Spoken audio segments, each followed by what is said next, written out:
जय श्री कृष्ण बधाने केम छो। आई होप बधा मजामां हशो। तो जो आपणे छे ने हवे चणा तोड़वानुं कामकाज चालू करी दीधुं छे, केम के आपणे आनो करवानो छे ओळो। ओळो खावाने बहु मजा आवे। आनो आपणे करवानुं छे शाक। आ छे લીલી ચોળી, એ પણ અમારા વાડીની ફ્રેશ। એવું નથી કે ખાલી ચોળી થાય છે, જો રીંગણા બધું જ અમારી વાડીએ ફ્રેશ અને તાજે તાજું હોય છે। શાકભાજી રીંગણા તો બહુ મસ્ત થાય છે। રીંગણા, ચોળી, ટમેટા, મરચી બધું જ હોય છે। અને જો અહીંયા અમારે પાણી વાળવાનું હતું તો થોડુંક પાણી પણ વાળી લીધું હતું। તો છે આ સક્કરિયા છે, ભીંડો છે। પહેલી વાર તમને વિડીયોમાં દેખાડ્યું હતું ને ત્યારે અમે નીંદતા હતા। જો અત્યારે થોડા થોડા મોટા થઈ ગયા છે, હવે તો બેસવા પણ મળ્યા છે સક્કરિયા। તો પછી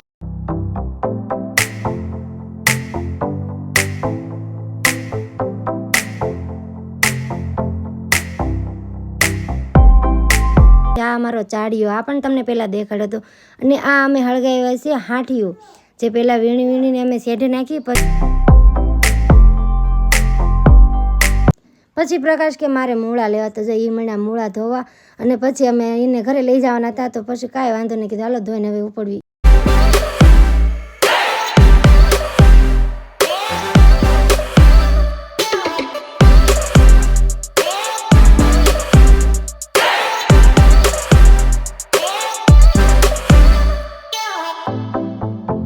પછી તો ઘરે જવાનો ટાઈમ થઈ ગયો હતો ને આપણે બાંધી લીધો તો હાંઠીનો ભારો, કેમ કે આપણે રોટલી છે ને ચૂલે બનાવી છે એટલે એ તો કરવી પડે। તો જો આપણે હાંઠી તો લઈ જ જવી પડે, તો બાંધી લીધો ભારો ને કીધું હાલો નીકળી જાય ઘરે।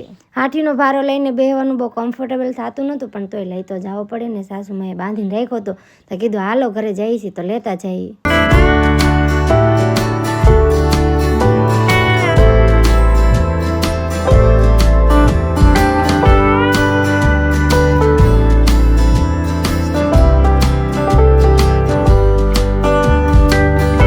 પછી તો પ્રકાશ કહે કે આજે ચોળીનું શાક ખાવાનું મન છે, તો મેં કીધું ચોળીનું શાક ખાવાનું મન હોય ને તો ચાલો તમે પણ સાથે સાથે બેસી જાઓ ફોલવા। એ તો બેસી ગયા, જો એ કે ચોળીનું શાક ખાવું પડશે તો ફોલવા તો બેસવું જ પડશે ને। મેં કીધું હા બેસવું તો પડે, મેં કીધું બેસી જાઓ હાલો હાલો।